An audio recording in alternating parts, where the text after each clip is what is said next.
It's the letter. I took a roundabout route back to our assigned quarters, scouting my environment while never straying far enough out of bounds to attract attention. I wasn't looking for anything in particular, it's simply a habit. Learn your way around when you don't need to, so that the knowledge is there when it becomes useful. It's only a coincidence that allows me to put off reading a letter, right? I can almost make myself believe that. Oscar told me not to worry, which in itself means that I should. If he can say such a thing, he must know what the letter is. Not my family summoning me home. If he knew something like that, he would have wanted to talk about it earlier, I'm sure. He wouldn't keep that hidden. Perhaps it's not from my family, but from his? A secret assignment to be performed in Guelnor? Ah well, quickest begun, soonest done. I open the valise and carefully lift out folded items of clothing until I discover the cylinder of red letter. It has a more solid heft than I expected. Either the leather is very thick indeed, or there's something more than a letter inside. I unbuckle the cap and shake out an unsealed roll of parchment and a little blue velvet box. What is this? I open the box to find another piece of jewelry. You read the letter first! Ah! To find another piece of jewelry, although a far cry from the sparkling fantasy of it, the Princess Cassidy. It's a pendant, a polished stone wrapped in wire. Its color a warm honeyed gold speckled with light. Why is it here? I suppose I ought to read the letter first. Ah! My dearest Maddie, I've been wanting to tell you how I feel, but every time I try, you turn me aside or laugh it away. I'd write you a poem, but I know you hate my poetry, so I'll just say it simply. I love you. I know that you can never return my affections. You still think me that child with his hand caught in a cookie jar, a little boy who didn't even come up to your chin. I got older, but so do you. I can't ever catch up. I'm telling you this because it's true, and not because I expect you to do anything about it. That's why I'm writing it down instead of telling you in person. I don't want to embarrass you or make you have to answer. I would never want you to pretend to love me. All I want for you is to know how I feel. Please wear my token to show that you understand, and I will never mention it again. I want to know that you know, and that you don't hate me. That's all. You want me to be a good prince and win a royal bride, so I'll do it. But I'm doing it for you. Yours, Oscar. The letter goes blurry as my eyes sting with moisture. Oh, Oscar. Do you really think it's just because you're younger than I am? He's a prince, the son of a king. He's been raised in luxury and trained to govern and inspire. I am a servant, no land, no fortune, no inheritance at all. What would he have? If he married me, whatever gifts his family saw fit to hand out, if they didn't disown him on the spot. And then nothing. My employment would by necessity be terminated, and we would be turned out into the town to support ourselves. A fool's paradise soon crumbled to dust. What would we do? Neither he nor I have ever been trained in a profession. Where would we live? We wouldn't have so much as a roof over our heads. It doesn't matter how I feel about him. Oh, I love him too. Oh, I suppose I should have seen that coming. Or how he feels about me. It can't happen. I wouldn't do that to him.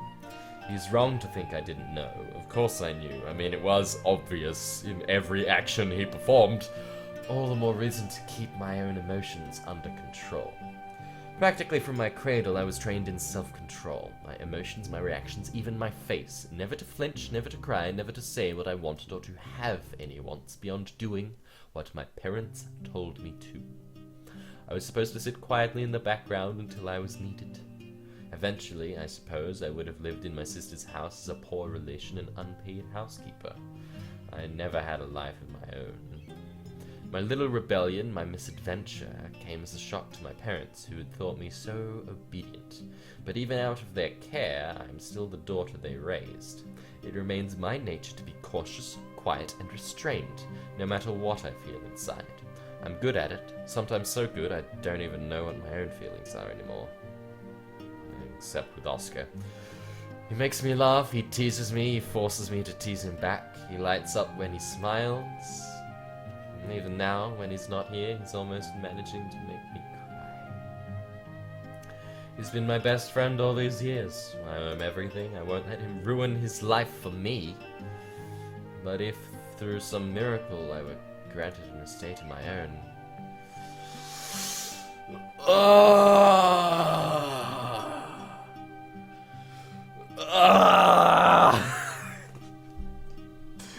These choices are so hard. I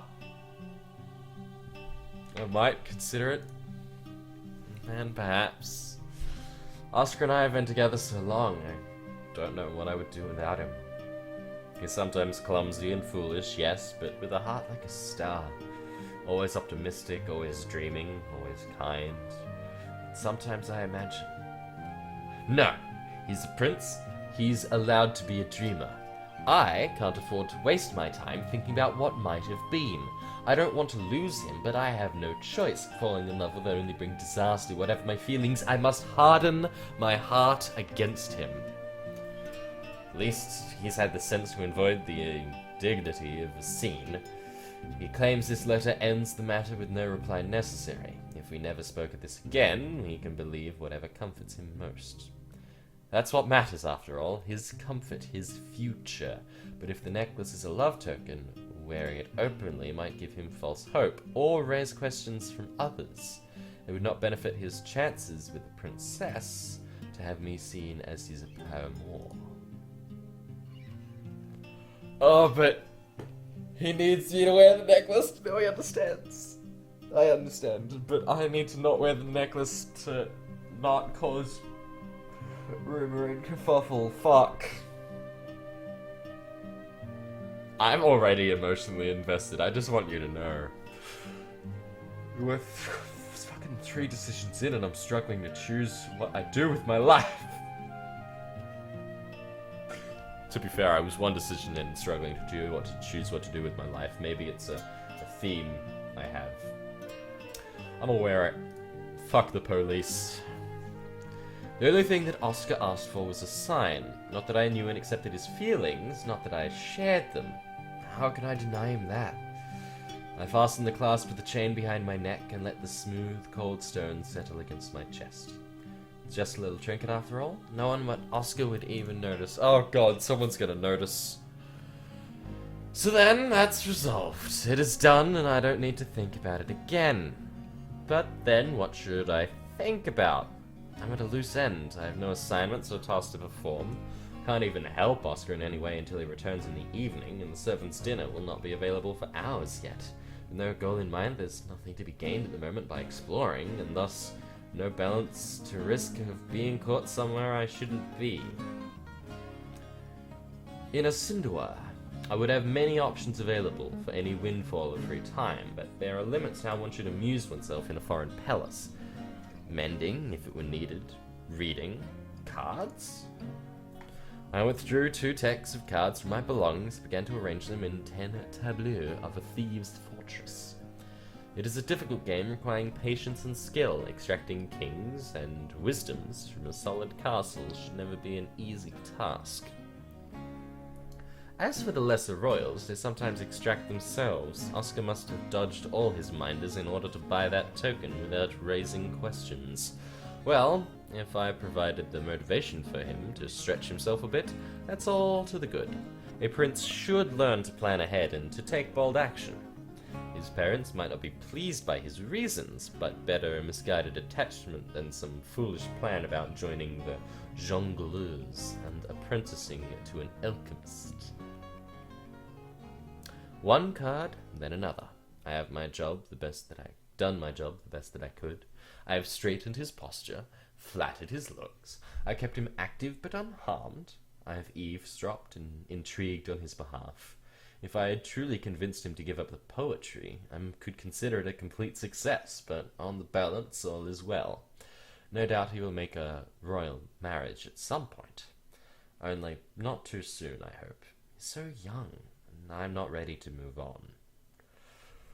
Of course you aren't. Sometime later, my card game is interrupted by a knock at the door. Oh, hello. Hello, lovely. Opening it, I find a young woman in the livery of the page. Young, yes, younger than myself if I am at any guess. But old for such rank, 14 being the usual age in Osinderweir. You're summoned to the upper servants' dinner, miss. I'll escort you, yes? I can find my own way. Oh yes, you maybe could, but as it's my job, I'll walk with you. Fine. No doubt she's dawdling with me in order to avoid some more onerous duty. I can't blame her. I played the same game myself. That's a pretty thing you're wearing. You're a pretty thing that I should be wearing. What? The things that come out of my mouth when I stop thinking. Sometimes locusts, sometimes words. My hand flies by instinct to cover the amber stone. I force myself to relax. Thank you. Mind your toes at dinner, miss. That's Sophine's folk are here, and they're hard people. Sophie? The Duchess Sophia. She's not here. On account of she just had a baby, you see. But she's cousin to the princess, so she's had to send her people, and they complain about everything, you'll see. And her husband, the Duke. Duke Ferrod. He's at the ball, of course. Of course. And if I were to wish to catch a glimpse of such an illustrious patronage? Such a what? Oh! You want to spy on the ball. Easiest way is through the servants' door, in the second morning hall. You turn left and go up a half stair to the viewing passage. Different way is better if you want to get in fast, but when someone calls you, but just for looking, that's the best. Thank you. Her language skills may be unpolished, but she does know her way around. She might even be a useful source of information during our stay here. I'm pretty sure she's a blabbermouth, as she just told me how to spy. Have you heard any interesting stories lately? Always stories with so many guests, miss. There's a gentleman's son throwing coals at cause, some other fellows wearing the same tailoring. And I heard it from the boot boy that one of them had to be sent home in disgrace for planning to cause a scene at the ball. I'm being way too sophisticated with her voice, I apologize. They were going to have a fight about clothes? Oh no, weren't those. This was a young lady who'd heard the story about the princess dying of the plague. Well, it's how I'd like to say it. There's rumors sometimes. What rumors? That the little princess went the same way as her brother Caspian, and the one they've got now is an imposter. Anyone who's seen the princess and the king's wisdom together knows better. Still, little miss who hadn't was planning to make a name for herself, till her lord father, who had, got wind of it. Imagine that, standing plain as you please, telling all the lady whatevers they're cuckoos and not ladies at all. You'd turn the whole country upside down. I shudder at the thought. But there's no truth to it? Not to that, no, but I'd like to see it anyway. What sort of person would want to see a woman told her parents aren't her parents? Even if your family no longer cares about you. Fuck, I have issues. Even if you've never missed them. They've what made you. To have that taken away and in public for everyone to see your humiliation. How could anyone want that? Such a common, mean-spirited girl might make a useful informant, but certainly you could never trust her with anything. Begging your pardon, miss, but we're there now. Have a nice meal. She leaves me to enter the dining room as a lower servant. Her own supper will not be for some time yet. And so I join the others in my rank, the confidants and supporters of the noble elite. It is not difficult to identify the footmen of Duke Ferrod. Despite their position, they are a mismatched pair in clothing so plain that it barely merits the title of uniform. They sit in silence and stare at the palace servants, who give them a wide berth. It would appear there is some long-standing disagreement in Guelenor between the royal family and this Duke and Duchess, one that extends even to the servant ranks. The attendants of the other guests are far more sociable. Even Prince Gaston's shy little maid. He's bagging that maid. He's too sparkly to not be. We're all made welcome to the table and the generous helpings of well-prepared food, much of which is still warm. Oh, lovely. Accompanying our meal is a pale and delicate sherry of a variety which does not keep well once the bottles have been breached. Thus, we are encouraged to drain it dry. I myself partake only modestly, but Prince Naziki's chief valet appears to be a half-fish by the way he drinks. At the conclusion of the meal, we are treated to pastries and tiger nut milk. All the assembled are duly aware of the royal largesse. Afterwards, the proper thing to do is return to our rooms to await my master. What I intend to do, of course, is something less than proper. To find the viewing chamber the page mentioned. Cast my eyes over the festivities. Guarding Oscar from hidden dangers is another facet of my role. Whether these dangers be a sword in a dark alley or a social schemer out to trip him up, anything could happen to him if I were not there to watch. I'm sure it's fine. Oscar has never had any difficulties with dancing lessons. Still, he might make little mistakes, and it would fall to me to discover these faults and train them out. He is, after all, a prize stallion of sort. Shaking his head slightly at the image of Oscar as a fierce horse, I slip into the servants' passages. It is clear that these unfinished corridors are not intended for the eyes of those above the salt.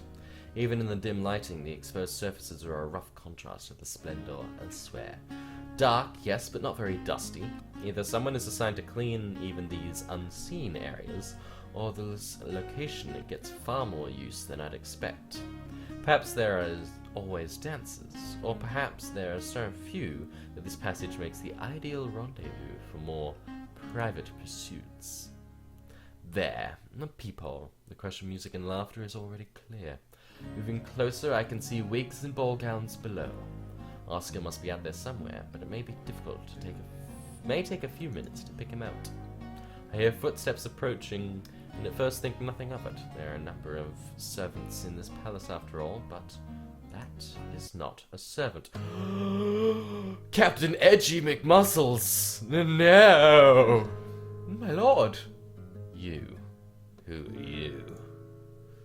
Madeleine Valus, my lord. Valletta Ascendware. What is he doing here?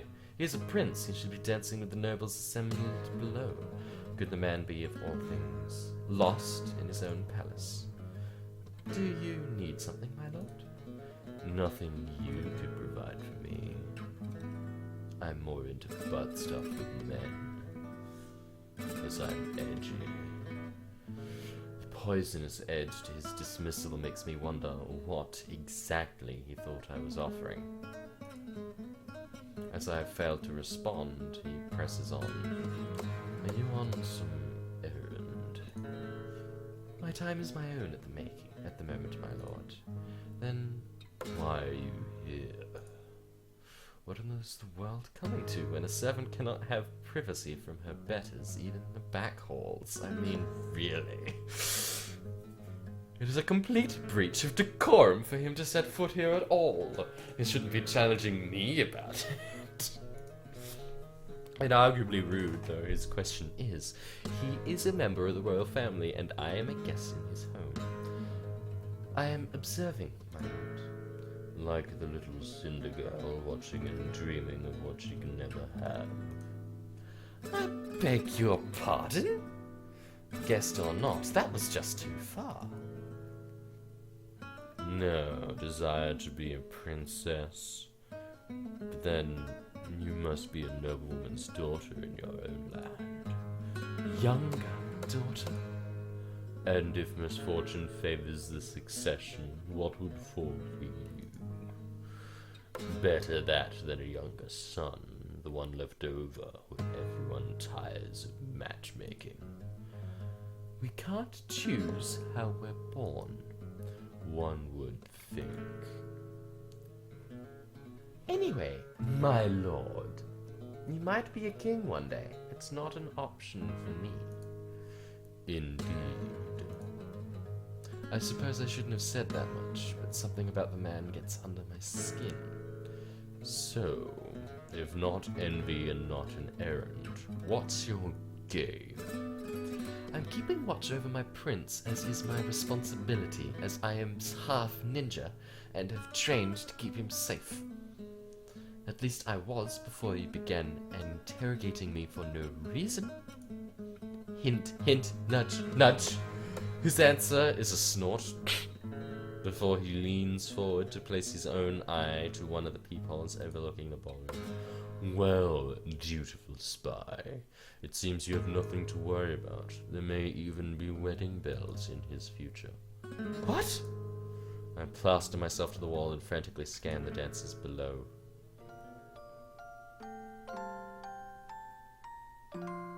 Oh my god, they're so cute together! Oh my god! No, for real though, they look adorable together. Holy shit. Look at that 12-year-old prince. Oscar, his hair glittering in the light of his chandeliers, and the young woman in his arms, Princess Cassidy.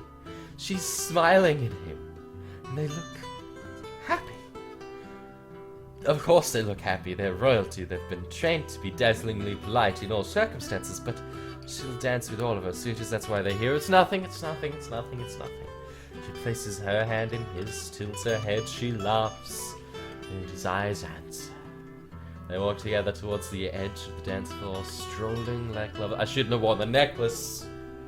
He could fall in love with her and then be reminded that he loves me because I wore the necklace.